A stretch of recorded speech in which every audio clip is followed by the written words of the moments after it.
Važno je da odabir mjesta življenja u trećoj životnoj dobi ne bude prepušteno slučajnosti, već da to bude mjesto koje će ispuniti sve potrebe korisnika. Upravo manji domovi za starije i nemoćne imaju mnoge prednosti. U njemu su sobe dvokrevetne i jednokrevetne.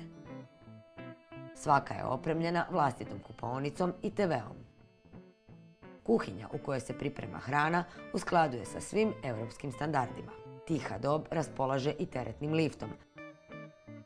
Tiha dob zapošljava 14 djelatnika, a korisnika je ukupno 27. Tiha dob ima i fizioterapeuta koji svakodnevno provodi vježbe i terapije. Medicinska skrb dostupna je 24 sata dnevno. Korisnici doma osjećaju se kao da su u krugu obitelji. Posjetite suvremeno opremljeni dom za starije i nemoćne osobe Tiha dob na adresi Bukovačka cesta 294.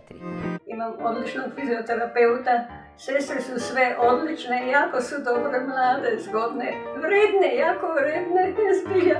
I ja sam zadovoljna ovim domom.